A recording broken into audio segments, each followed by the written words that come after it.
Another busy week for us here at Calvary. Looking forward to all that the Lord has in mind to do for us as we gather in worship of Him. The Bible tells us we're not to forsake the assembling of ourselves together, and so much the more so as we see the day approaching. So, time to get together. With elections coming up, and I believe that they're very important elections, there are perhaps as many as 3 Supreme Court justices that will be appointed by the next president. And the whole direction and tilt of the nation can be determined by who is placed on the Supreme Court. So, need to be in a lot of prayer, and thus we will be having prayer meetings each morning here at the church from 6:30 to 7:30. You can come for 5 minutes, 10 minutes, 15 minutes, stop by on your way to work, spend a little time in prayer as we wait upon God and seek God's guidance, blessing, and help for the nation.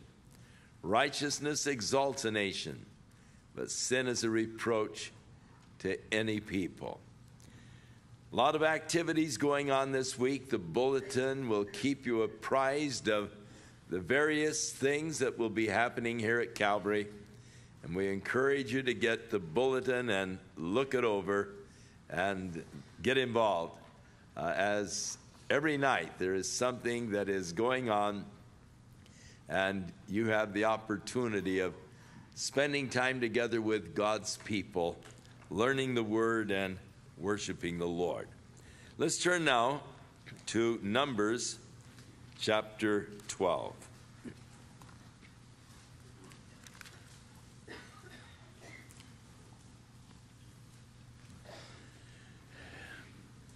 Miriam, the older sister of Moses, and Aaron spoke against Moses because of the Ethiopian woman who he had married, for he had married an Ethiopian woman.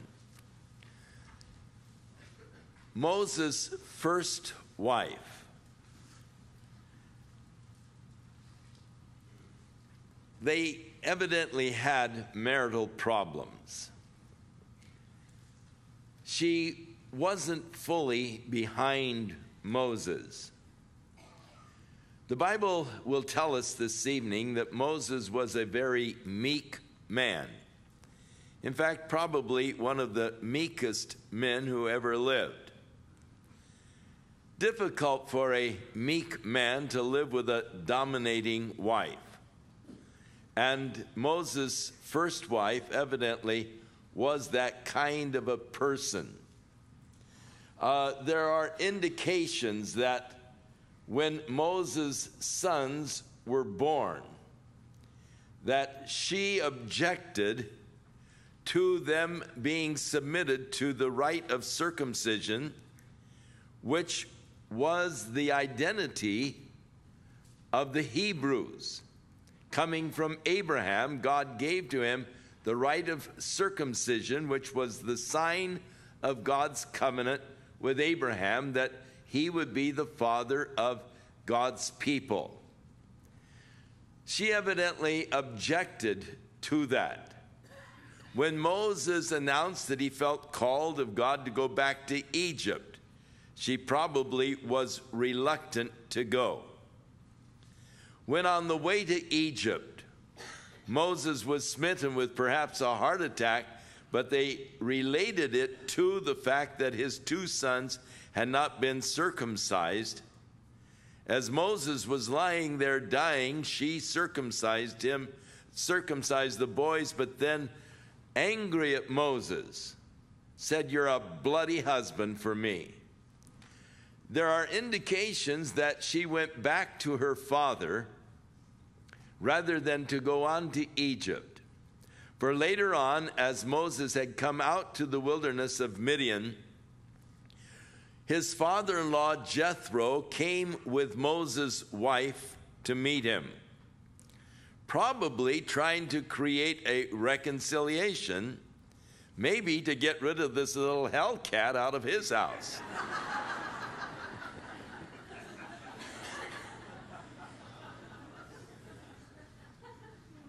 It seems that it didn't work, and that Moses' wife did not go with them to the promised land. And so Moses married an Ethiopian woman. His first wife was a Midianite woman. He married now an Ethiopian woman, and that is all that is told to us of her. We don't know any more than that he married an Ethiopian woman. You do remember in the New Testament when the Pharisees sought to trap Jesus on the issue of divorce. And they asked him the question, and it was a lead trick question, hoping to trap him.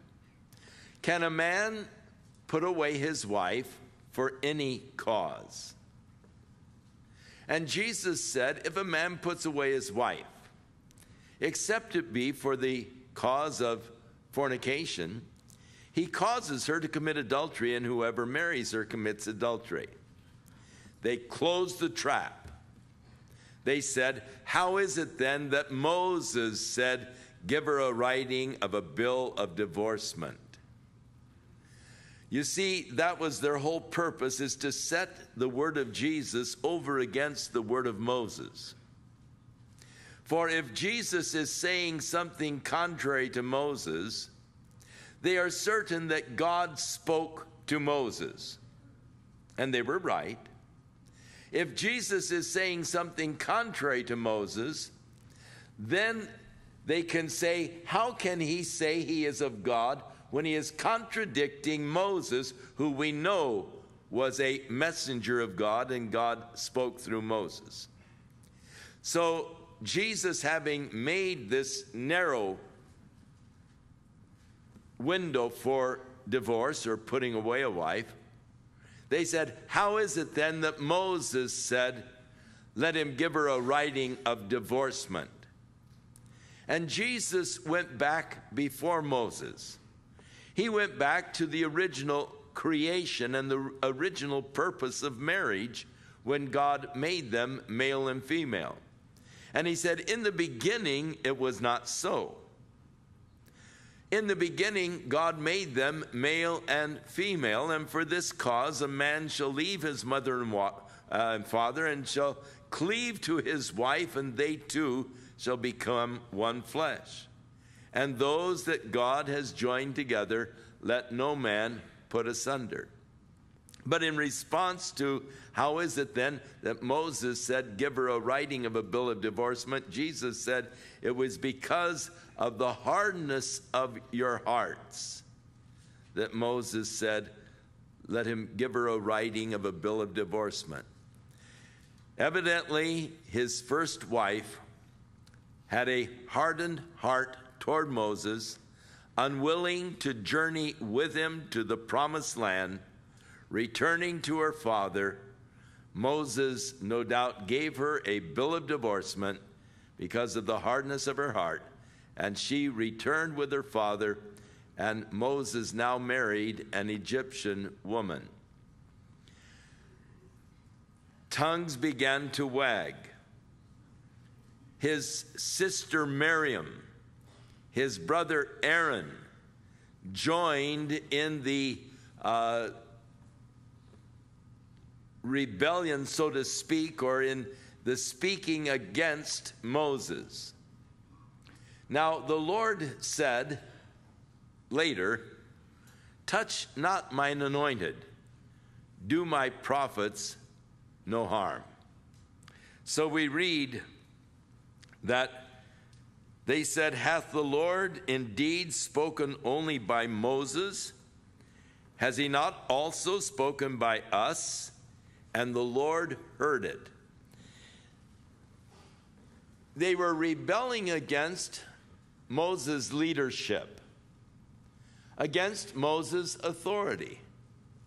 Hasn't God spoken to us? You know, and so it is speaking against God's anointed leadership, and the Lord heard it. And the Bible here tells us, now the man Moses was very meek, above all of the men which were upon the face of the earth. And the Lord spoke suddenly unto Moses, and unto Aaron, and unto Miriam, come out, the three of you, from the tabernacle of the congregation. And the three came out. And the Lord, and interestingly enough, Miriam was evidently in the tabernacle. You wondering about women and their place in ministry? She was in the tabernacle. It wasn't exclusively for men. And the Lord came down in a pillar of a cloud and stood at the door of the tabernacle. And he called Aaron and Miriam, and they both came forth. And he said, hear now my words. If there be a prophet among you, I, the Lord, will make myself known unto him in a vision, or I will speak to him in a dream. So often we find that God did speak through visions and through dreams. But oftentimes they were sort of cryptic. The dreams had to be interpreted. God spoke to Joseph through dreams, but the dreams had to be interpreted. They were sort of pictures that needed interpretation, and so often visions or dreams needed to be interpreted. But God said he spoke to Moses. It wasn't so about his servant Moses, who is faithful in all his house. With him, he said, I will speak mouth to mouth, even apparently. In other words, the words of God to Moses were very clear. They were not cryptic. They were not in some kind of a form that had to be interpreted, but just would speak plainly, or as it is translated here, apparently, and not in dark or mystic speeches. And the similitudes of the Lord shall he behold. Wherefore then were you not afraid to speak against my servant Moses? God is challenging them. Inasmuch as I have spoken to Moses very plainly, very clearly, how is it that you dared to speak against him? Why isn't it that you weren't afraid to speak against Moses? And the anger of the Lord was kindled against them, and he departed. And the cloud departed from off the tabernacle, and behold, Miriam stood there leprous, white as snow. And Aaron, who was the priest who examined people for leprosy, recognized immediately that she was leprous. And behold, she was leprous. And Aaron said unto Moses, Alas, my Lord, I beseech thee, lay not this sin upon us, wherein we have done foolishly, and wherein we have sinned. Now, how is it that Miriam was smitten with leprosy and Aaron was not? He was equally guilty with her. Aaron, of course, being the high priest, had he become leprous, would have been disqualified for the priesthood. And so it was only Miriam that was smitten with the leprosy. Aaron now is begging Moses forgiveness and confessing their folly. And he said, Let her not be as one who is dead, of whom the flesh is half consumed when he comes out of his mother's womb. And Moses cried unto the Lord, saying, Heal her now, O God, I beseech thee, or I beg you. God, heal her. And so here she's been speaking against Moses, but he isn't looking for revenge. He's interceding, pleading with God to heal her. And the Lord said unto Moses, if her father had spit in her face, she would have to be ashamed for 7 days. Let her be shut out from the camp for 7 days, and after that let her be received in again. So Miriam was shut out from the camp for 7 days, and the people did not journey again until Miriam was brought back into the camp. And afterwards the people removed from Hazeroth, and they pitched in the wilderness of Paran. They are on their way to the promised land.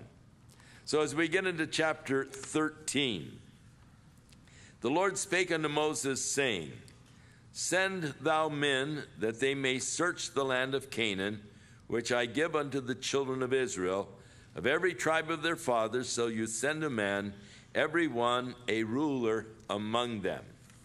Now it would seem from this scripture that God is ordering the spies to be sent in. However, you have to compare scripture with scripture. And as you look at Deuteronomy chapter 1, which is sort of a rehearsal of the law. In fact, it means the second time, or the second law. And as you read verse 19, and when we departed, and Moses is now rehearsing the things of their journeys and all. When we departed from Horeb, we went through all that great and awesome wilderness, which you saw by the way of the mountain of the Amorites, as the Lord our God commanded us, and we came to Kadesh Barnea. And I said unto you, you have come unto the mountain of the Amorites, which the Lord our God has given to us. Behold, the Lord your God has set the land before you. Go up and possess it, as the Lord, the God of your fathers, has said unto you. Fear not, neither be discouraged. And you came near unto me, every one of you, and said, we will send men before us, and they shall search us out the land, and bring us word again by what way we must go up, and by what cities we shall come, and into what cities we shall come. And the saying pleased me well, and I took the 12 men of you, one of a tribe.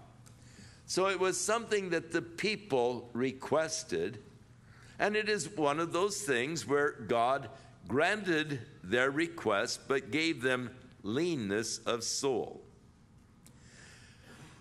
So often, we are asking for things that are not really beneficial or good for us. In just a few chapters, we're going to be coming to the interesting character named Balaam, a man that I do not understand at all as I read the book of Numbers. I have great problems with Balaam, because he was a man who was involved in the occult. You might even call him a witch doctor. He was able to put curses on people. He would do divination. And yet, God spoke to him. And that's the thing that is a mystery to me, why God would speak to Balaam, a man involved in divination. And he was not really of the people of God. He was from Mesopotamia.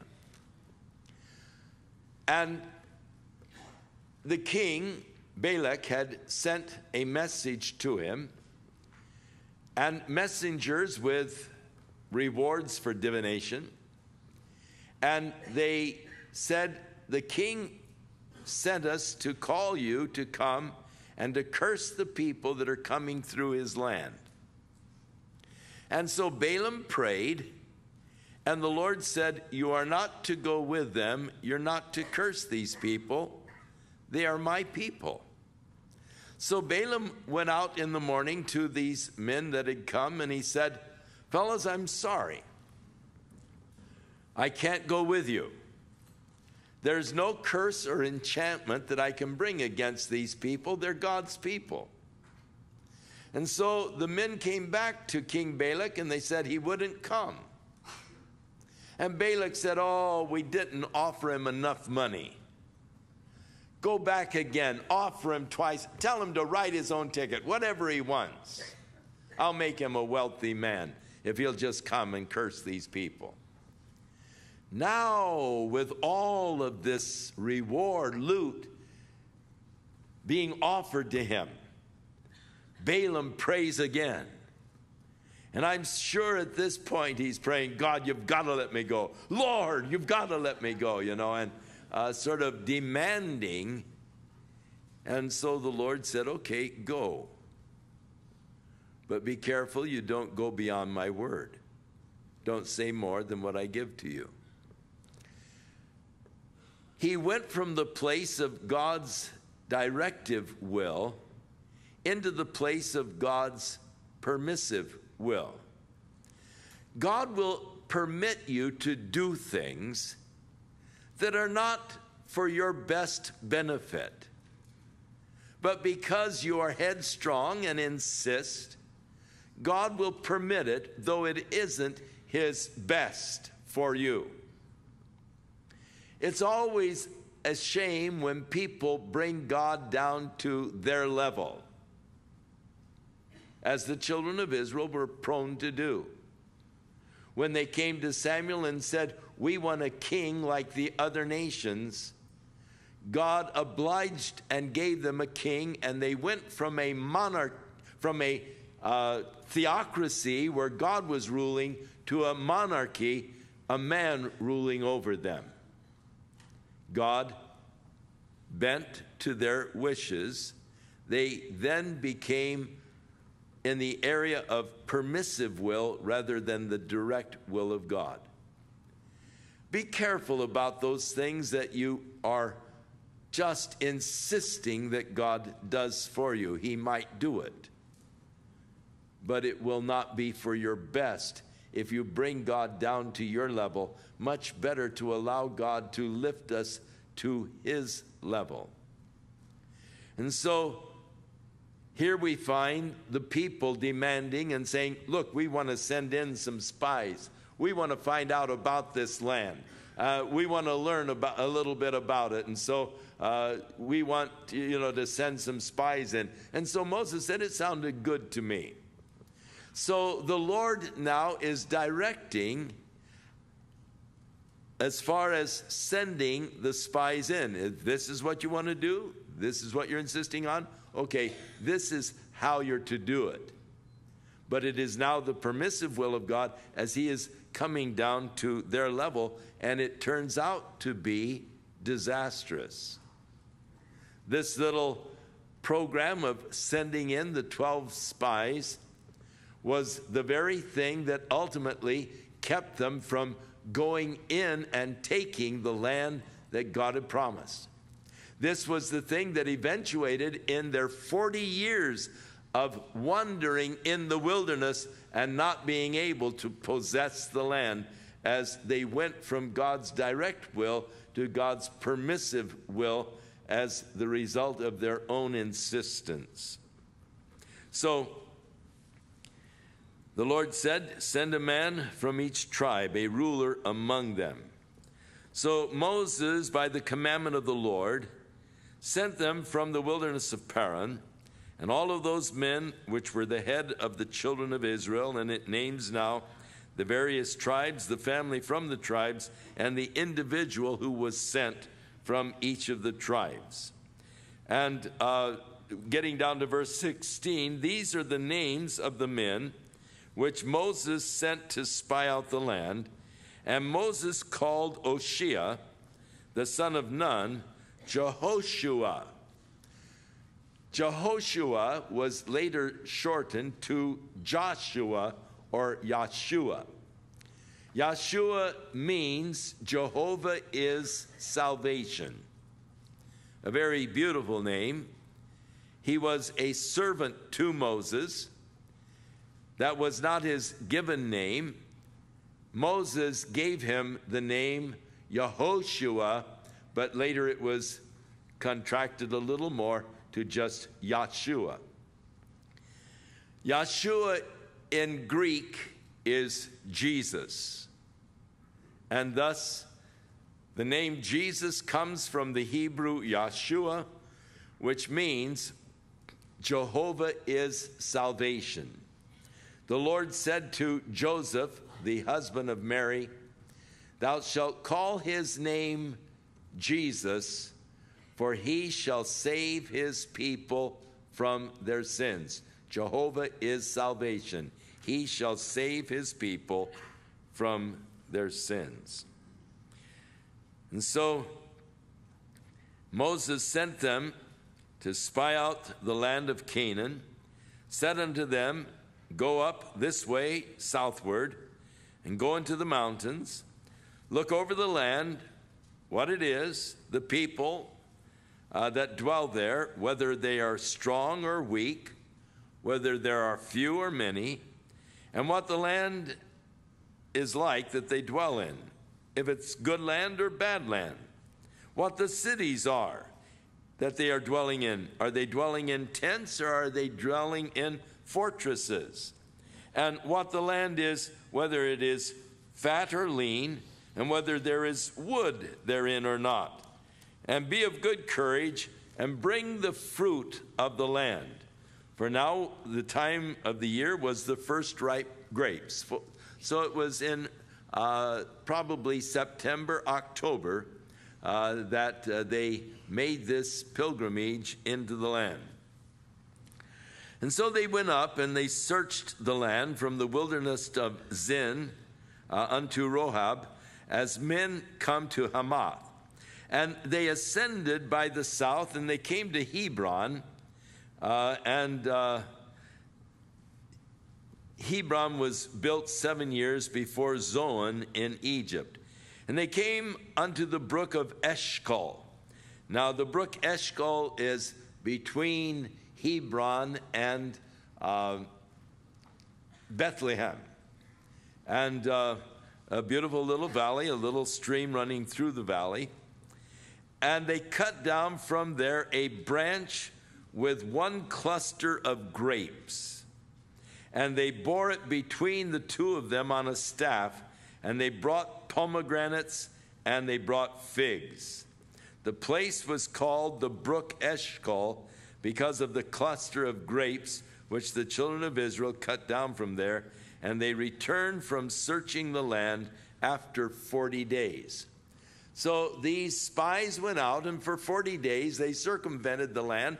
Some of them went way up in the northern part of the land, searching it out. And when they came to Moses and to Aaron, to all the congregation of the children of Israel, there in the wilderness of Paran, there to Kadesh, they brought back word unto them and unto the congregation, and they showed them the fruit of the land.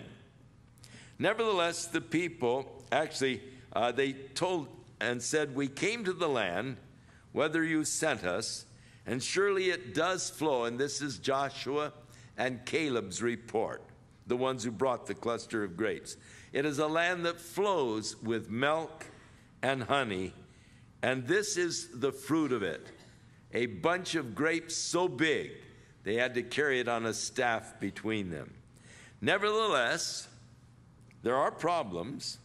The people that are strong and that dwell in the land, their cities are walled and very great.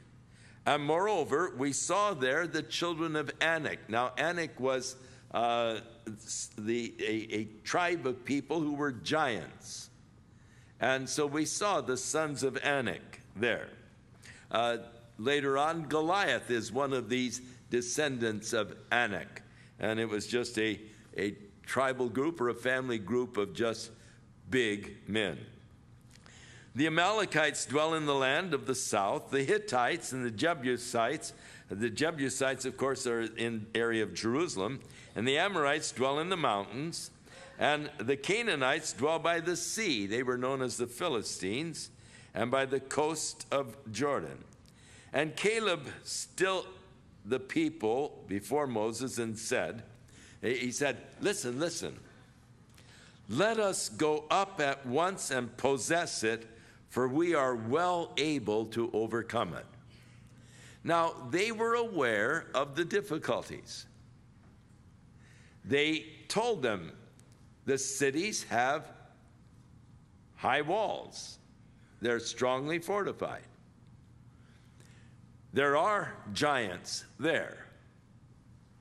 But let's go up and possess it, for we are well able to overcome it. This came from faith in God. Yes, he saw the difficulties. Yes, he saw the giants, but they're not bigger than God. And as Paul said, if God be for us, who can be against us? Our mistake is the same as the children of Israel so often when we look at the problems from our perspective and our ability to handle it. And we're not able to do it. But if you look at it from God's strength and God's ability, it makes an entirely different thing. Seeing things from God's perspective, and that's what we've got to learn to do. To look at the situation not from our perspective, but from God's perspective. Later on, one of these sons of Anak named Goliath was challenging the children of Israel at the time of Saul's being king over Israel. Every day he would come out to the field of battle, and he would challenge the Israelites to send out someone to fight him. And if the person would prevail against him, they would become the servants of the Israelites, and vice versa. And he was terrorizing the men of Saul because this fellow was over 9 feet tall. His spear was like a weaver's beam. David had come out to visit his brothers. He was too young to be in the army, but his older brothers were in Saul's army. And his father sent David with fresh cookies and all from his mother, and to get just word from the boys, how they were doing, whether or not they were comfortable and if everything was all right. And David came to just find out of concerning their condition. And as he was talking with the fellows, he heard this voice roaring across the valley, challenging someone to come out and fight him. And all of the fellows began to sort of crawl towards their tents. And David said, "What's going on? Why are you guys heading for your tents? Don't you hear this guy's challenging you to a fight?" David's oldest brother, Eliab, knew what a daring kind of a guy little David was. He seemed to have no fear. And Eliab said, "David, you go home right now before you get into trouble. You probably snuck off and came down here. I don't think Dad sent you. And I'm going to tell on you, and you better get home quick before you get into trouble." And David said, "What have I done? There's a cause here. This guy is challenging us. Why don't you go out and fight him?" He said, "Go home, David." David said, "Hey, you don't want to fight him? I will." Now, Saul had been looking for a volunteer. Someone came to Saul and said, "We've got a volunteer." Saul said, "Great, bring him to me." And they brought in little David. And Saul looked at him and said, "Oh, son, you can't fight that man. He is a man of war from his youth, and you're only a youth." And David said, "One time, as I was watching the sheep, a bear grabbed one, and as he was dragging it off, I killed the bear and I delivered the sheep. Another time, a lion grabbed one of my sheep, and I killed the lion. And the God who delivered the bear and the lion into my hands will deliver this uncircumcised Philistine. So David tried to, or King Saul tried to fit him with armor. And David said, oh, I can't handle that. And he headed out, stopping at the little brook, picking up 5 smooth round stones. And as he started up the hill toward the giant finally realized what was happening, and he was incensed. He said, am I a dog that you would send a child out to fight me? Go home, little boy, or I'll chop you up and feed you to the birds.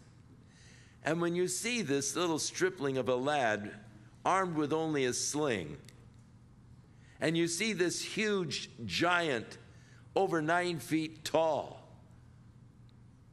with an armor bearer, you say, that poor little kid, he doesn't have a chance. But when you hear him answer, you have come against me with a sword and a spear, but I come against you in the name of the living God that you have defied. Then you say, poor giant. He doesn't have a chance. It isn't the giant against David, it's the giant against the living God.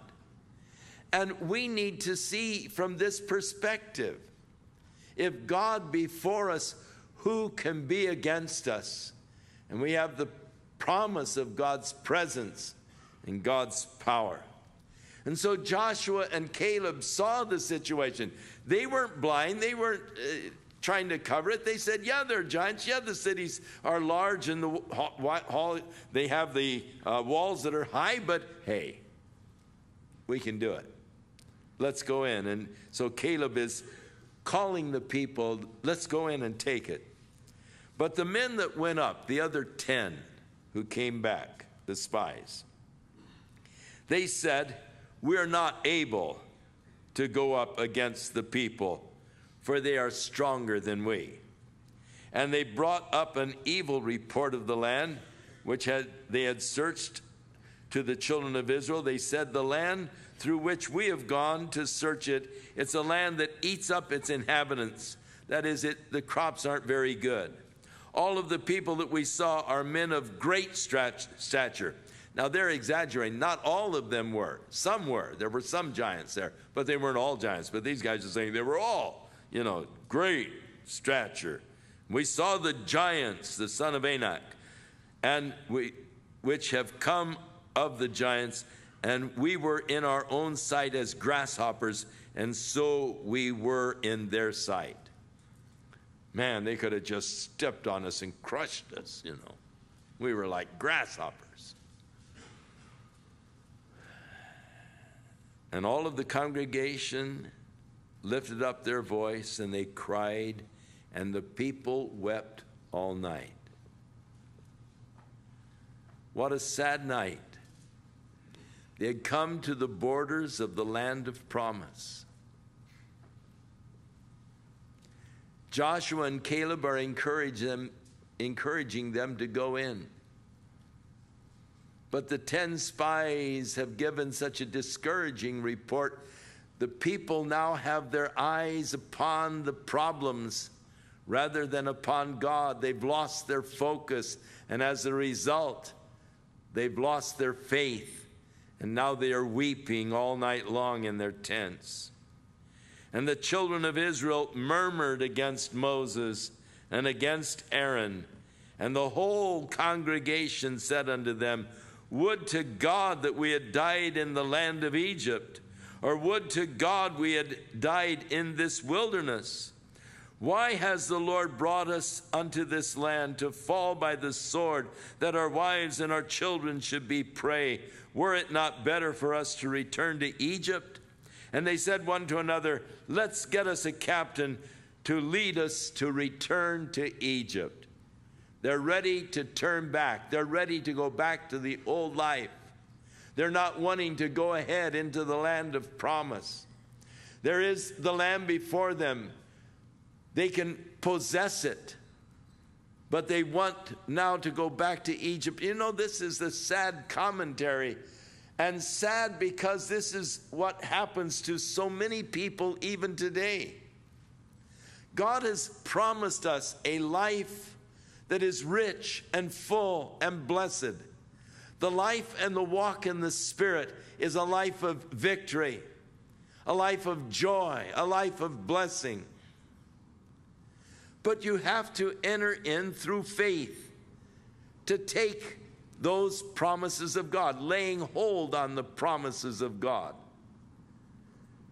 And so many times, people come right to the border, but then they turn back. Fear grips their hearts, and they want to go back to Egypt, back to the bondage of the old life. Very interesting passage of Scripture in the book of Hebrews, chapter 4, verse 11.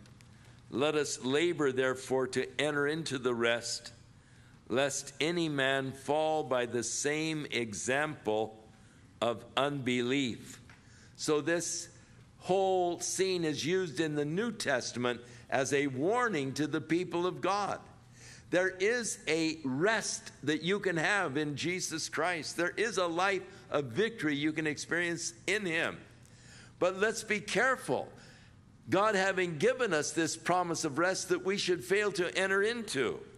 Let us labor, therefore, he said, to enter into the rest, lest any man fall after the same example of unbelief. And he nails the cause for their inability to go in, or the reason why they didn't go in.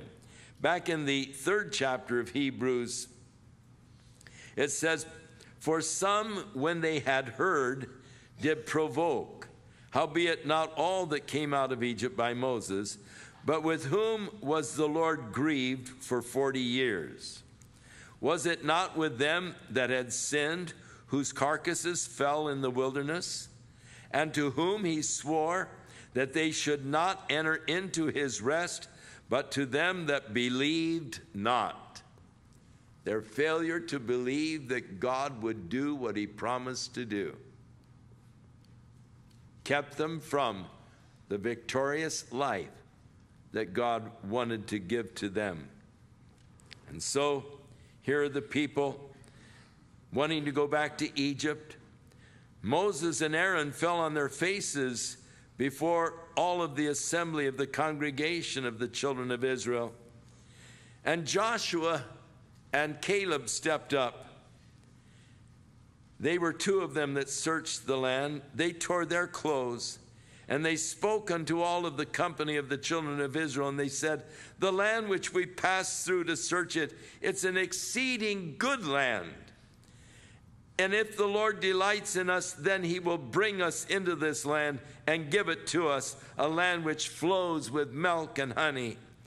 Only don't rebel against the Lord, and neither fear ye the people of the land, for they are bread for us. Their defense is departed from them, and the Lord is with us. Fear them not. Get your eyes on the Lord. God's with us. Don't be afraid. Let's go in. It's a good land. It's wonderful what God has there for us. We've seen it. It's glorious.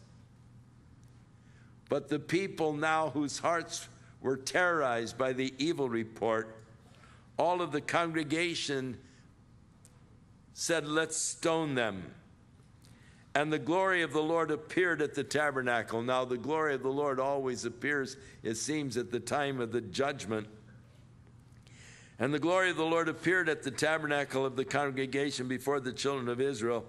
And the Lord said unto Moses, how long will these people provoke me?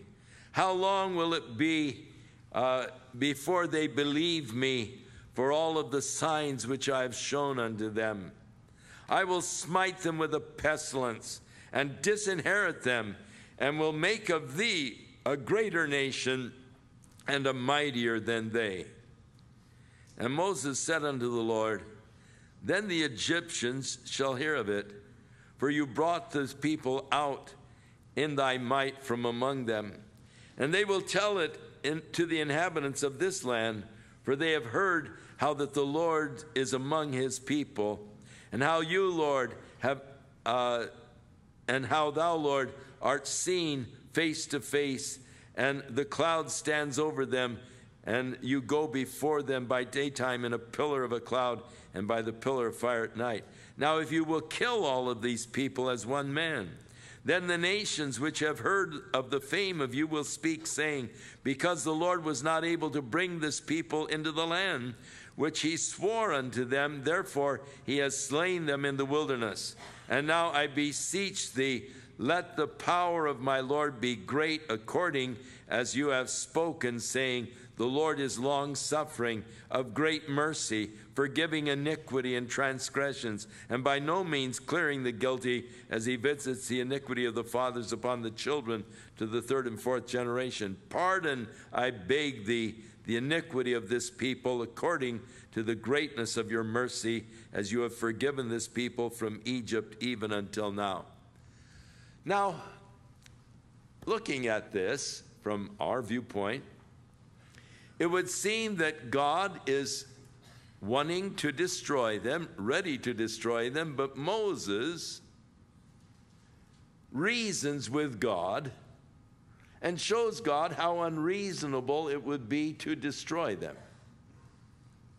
People will then start talking about you, God. They'll say, well, you were able to bring them out of Egypt, but you weren't able to bring them into the land. And people will start to talk about you. But Lord, you are gracious. You've told us that you were long-suffering and merciful. Now, Lord, show your mercy. Pardon them, even as you have been pardoning them all the way since they came out of Egypt. I mean, they're just a mess. Now, there were times when Moses was wanting God to kill him. But now Moses is interceding that God would not kill them. Where did the inspiration for Moses' prayer come from? It came from God. Yes, they should be destroyed. Yes, God would be righteous in judgment to destroy them. Yes, they should have been destroyed, but God did not want to destroy them. And so God needs an excuse not to destroy them.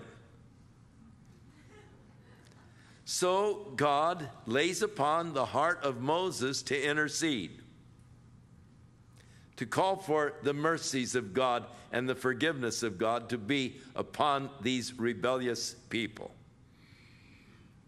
And now God has his excuse not to destroy them because of Moses' intercession.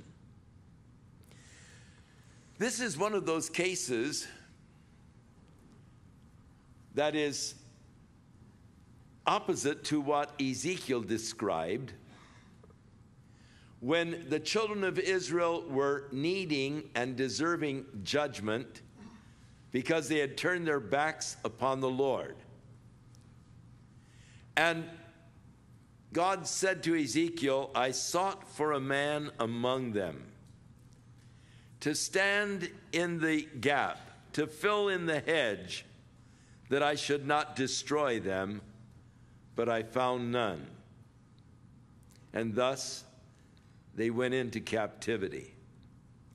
Here God found a man to stand in the gap, to fill in the hedge, to intercede, in order that God might exercise his sovereign mercy. I will have mercy upon whom I will have mercy, the Lord said. And you can't challenge God on that. He's God. And so when God retreats then into his grace and into his mercy, so that he does not do what really justly should have been done.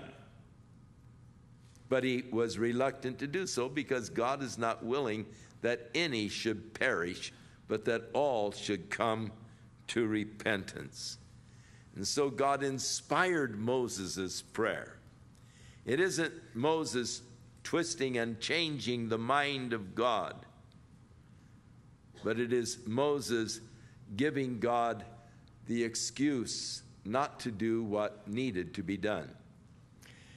There's a fascinating passage of Scripture in John chapter 15 where Jesus said to his disciples, "You have not chosen me, but I have chosen you and ordained that you should be my disciples and that you should bring forth fruit, that whatsoever you ask the Father in my name, he may give it to you." Notice the word may. He may give it to you. Not he shall give it to you, but he may give it to you, which would indicate that God wants to give it to you already. The prayer is what opens the door to allow God to do what he is longing to do. And this is the case we have here. The prayer of Moses allows God now to do what he wants to do, and that is to forgive the people their transgression. The Lord then said,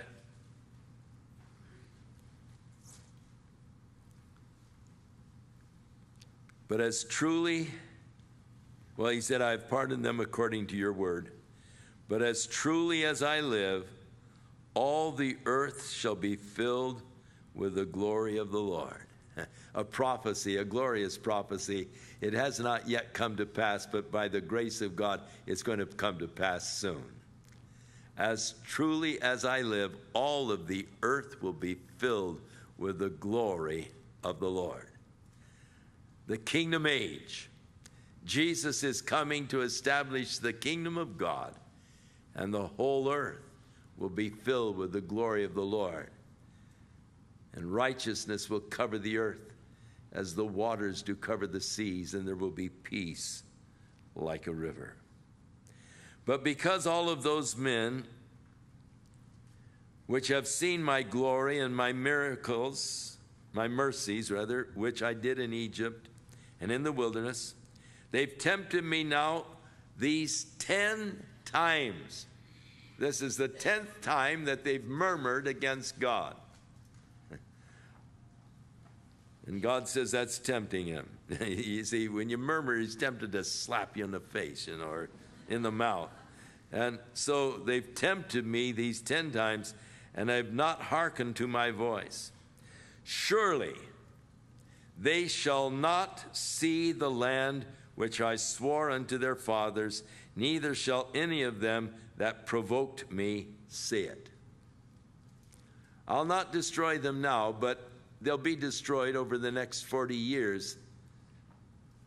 A slow death through the wilderness. They'll not see the land. But my servant Caleb, because he had another spirit with him, and has followed me fully, him will I bring into the land whereunto he went, and his seed shall possess it. Now the Amalekites and the Canaanites, they dwelt in the valley, and tomorrow turn you and get you unto the wilderness by the way of the Red Sea. So the Lord spoke unto Moses and unto Aaron, saying, How long shall I bear with this evil congregation, which murmur against me? I have heard the murmurings of the children of Israel, which they murmur against me. Say unto them, As truly as I live, saith the Lord, as you have spoken in my ears, so will I do to you. Your carcasses shall fall in the wilderness, and all that were numbered of you, remember they took the census, some 600,000 fighting men, according to your whole number, from 20 years old and upward, which have murmured against me, doubtless you shall not come into the land, concerning which I swear to make you to dwell therein, except for Caleb and Joshua. But none of your little ones, which ye said would be a prey, but of your little ones, which you said would be a prey, them will I bring in, and they shall know the land which you have despised.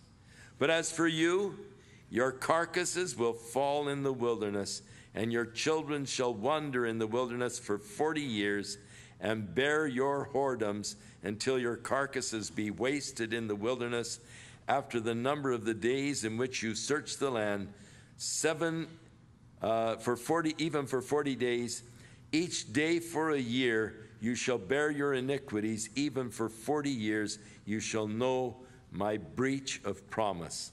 I, the Lord, have said it.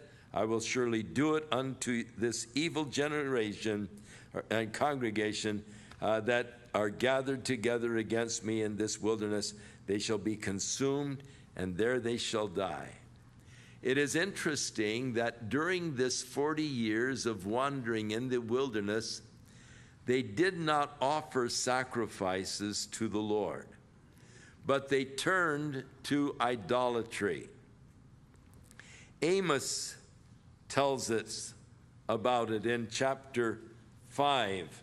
He speaks of their turning to idolatry and no sacrifices during this period of time.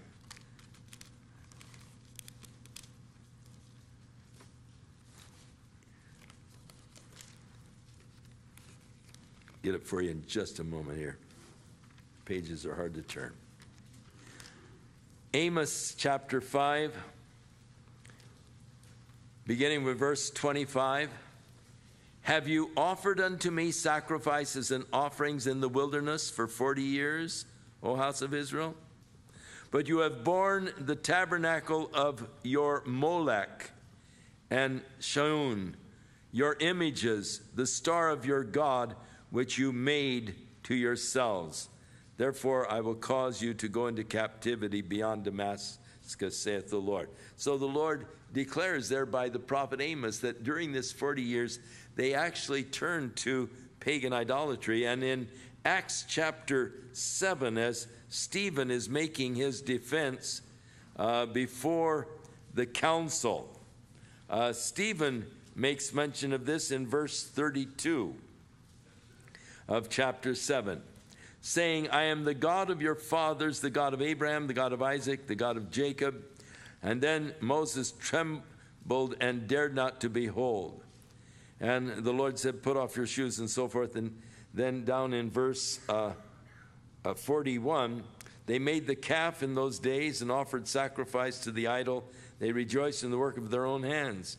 Then God turned and gave them up to the worship of the host of heaven, as it is written in the book of the prophets, O ye house of Israel, have you offered to me slain beasts and sacrifices by the space of 40 years in the wilderness? Yea, you took up the tabernacle of Molech and the star of your god Rephaim, and figures which you made to worship them, and I will carry you away beyond Babylon. So he makes reference to Amos's prophecy there in Numbers. Unbelief. Unbelief overlooks the power of God, and it magnifies every danger and difficulty. It fills the heart with discouragement. May the Lord help us to believe, and we shall then find out that all things are possible.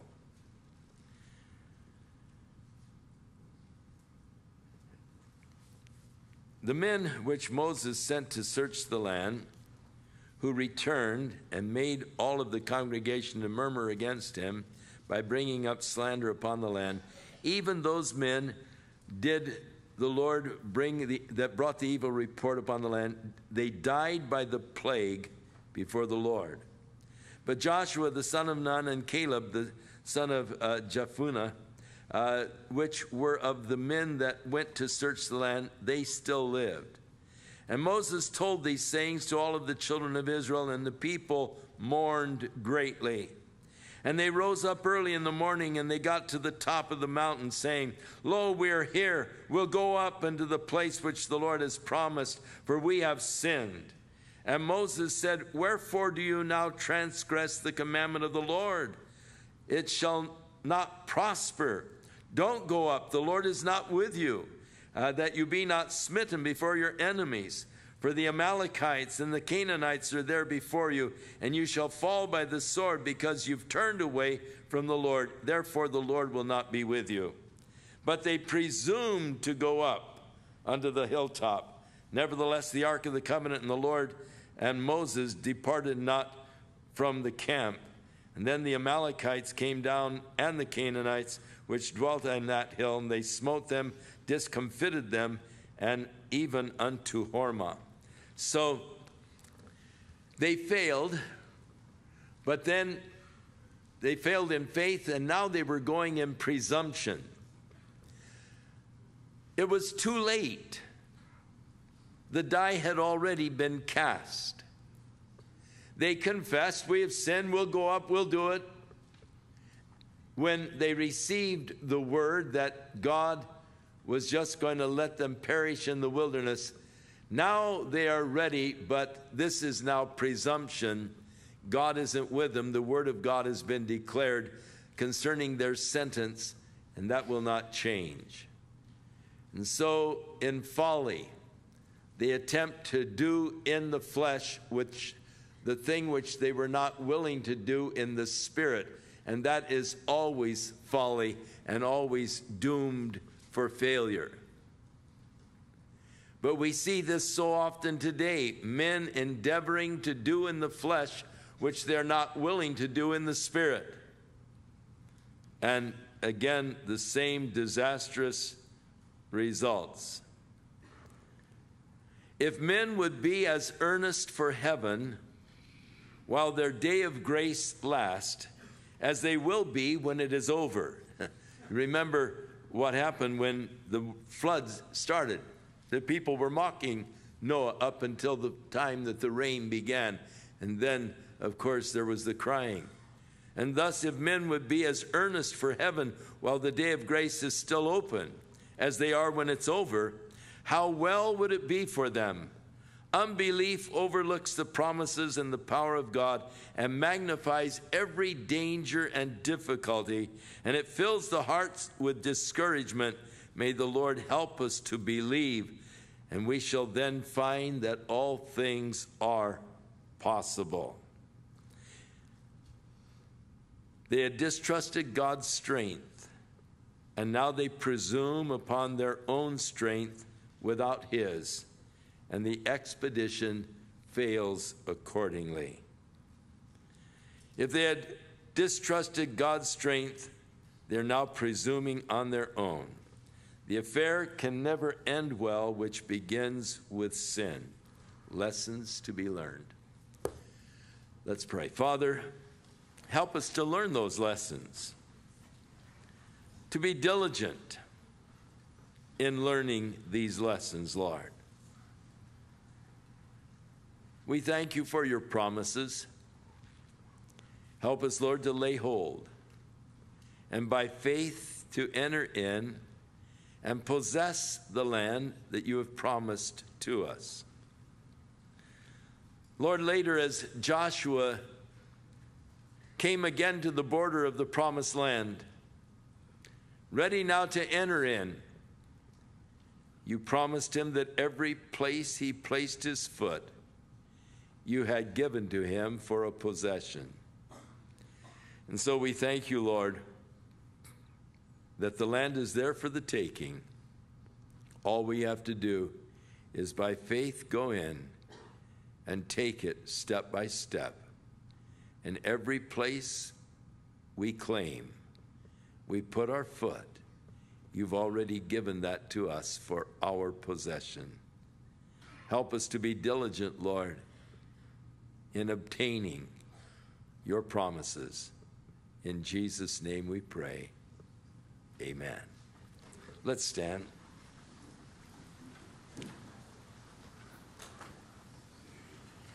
If you have any need tonight for prayer, the pastors are down here at the front to pray for you. So as soon as we're dismissed, make your way forward, and they'll be very happy to pray for you this evening. The effectual, fervent prayer of a righteous man availeth much. No need to go home needy, because God wants to meet your needs. Paul said, my God shall supply all of your needs according to his riches in glory by Christ Jesus our Lord. And so that covers all your needs. How much is all? All. all of your needs. So if you are in need tonight, no matter what it may be, spiritual, physical, financial, a job, whatever, my God shall supply all of your needs. The men are here to pray for you that you might experience the work of God in your life. And now may the Lord watch over you and give you a beautiful week of fellowship with him as he draws you closer and closer unto himself, and as he reveals to you his love, his grace, his mercy.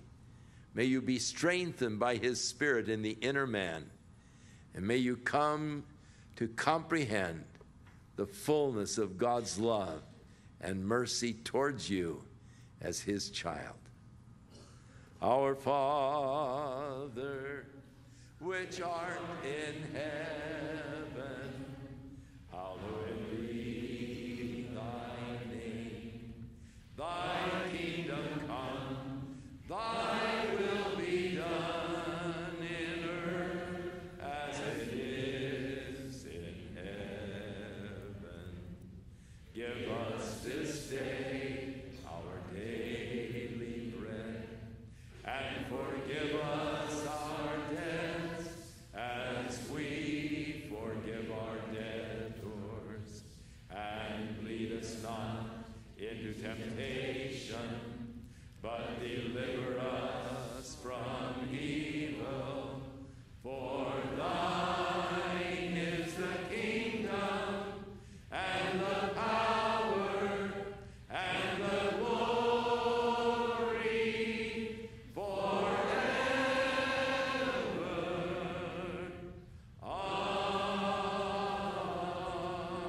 Amen. God bless you. And now, on behalf of the Word for Today, the broadcast ministry of Pastor Chuck Smith, we thank you for joining us in today's broadcast. For more of Pastor Chuck's studies and biblical teaching resources, visit our website at pastorchuck.org. You can contact the Word for Today at The Word for Today, P.O. Box 890820, Temecula, California 92589. Or email us at infopastorchuck@gmail.com. We'll return with more of our verse-by-verse Bible study in our next broadcast with Pastor Chuck.